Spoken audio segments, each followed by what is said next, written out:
everyone, welcome to Clonits. This is my first tutorial. I'm hoping out of many to come. I wanted to start with the beginning because if you are a new knitter, you might not know yet how to cast on.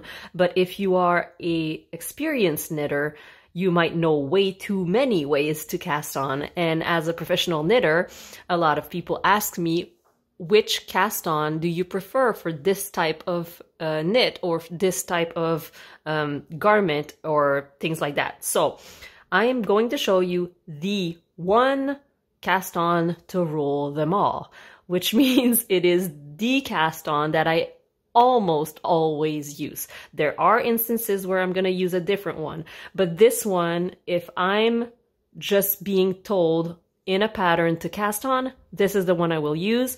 And generally speaking, if I have to make a choice, this is the one I will choose, and it is the long tail cast on. So if you've seen the long tail cast on before, you know of the long tail, but it's not always working for you, keep watching. I might have a trick or two up my sleeve to make you love the long tail cast on as much as I do. So today, first things first, I'm going to show you how to estimate the yarn that you will need for a long tail cast on, because it is called the long tail cast on because you need a long tail to start.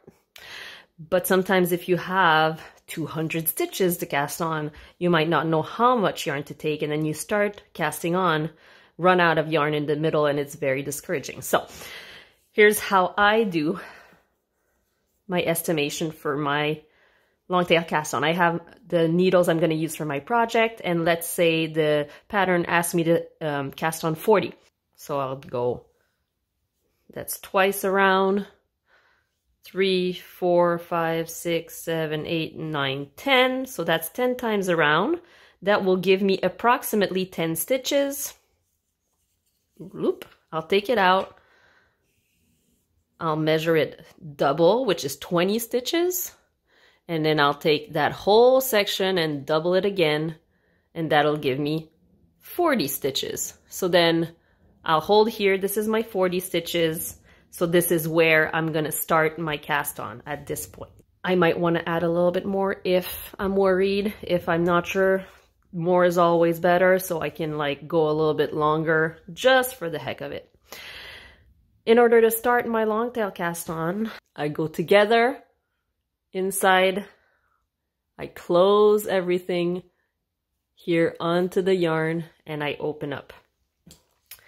Some people start with a slip knot. I don't really like slip knots for a reason. I prefer starting without. So I will put my needle onto this yarn, and I will turn it towards me to create a loop here on my needle. And I will just put my finger on it to secure it. And then I can start my long tail cast on. This is the rhythm for it. It goes towards me, under the yarn on my thumb. It goes all the way back over the yarn on my pointer, hook it, and bring it through that little loop that I created on my thumb, and let go. And pull on the thumb yarn and start again. So towards me, under the yarn on my thumb, I create this little 4. Can you see the 4 right here? And this is where I'm going to bring the yarn from the back. I'm going to go over the pointer yarn, through that 4, and let go of the thumb and pull again.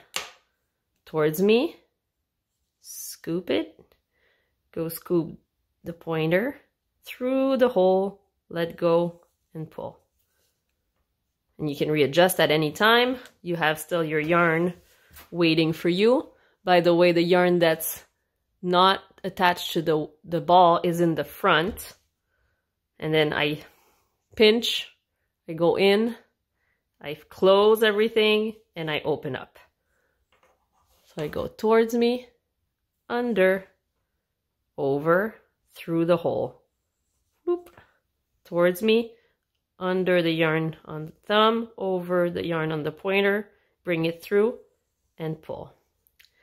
So this is the method that's commonly used for continental knitters, people that will hold their yarn in the left hand. Here's how some people might have learned it. So if you've been taught by an English knitter, maybe you hold your yarn in your right hand, and you might learn the continental cast on this way, the long tail cast on this way.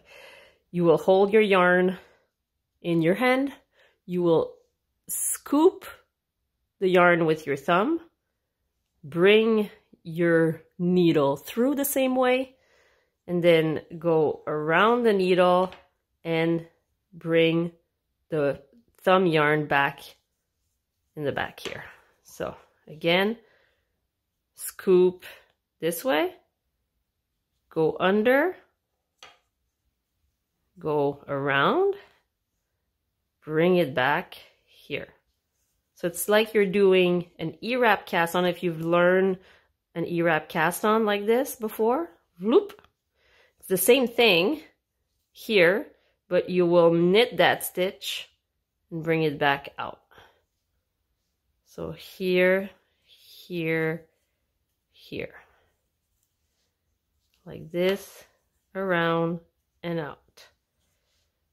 This, around and back. Again, all in the same hand. Whoop. Whoop. So it's really a knit stitch inside a backwards loop. All right, so now for the tips. A lot of people think that the long tail cast on is not stretchy enough. If you're finding your long tail cast on to be not stretchy enough, it's possible that you might be casting on your stitches too close to one another and very, very tightly.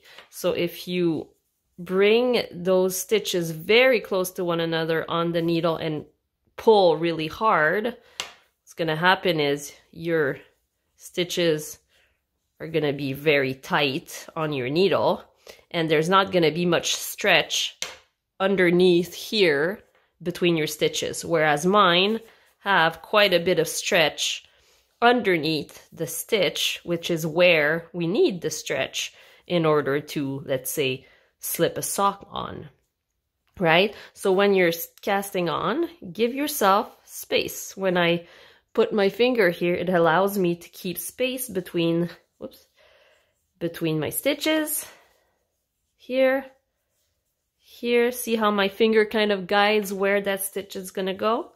And then these stitches have plenty of space to kind of compress and stretch, compress and stretch. Much more than these, which, if I'm trying to stretch them, won't go very far. So here you go. That's my personal favorite. It creates a very stable edge that looks very good.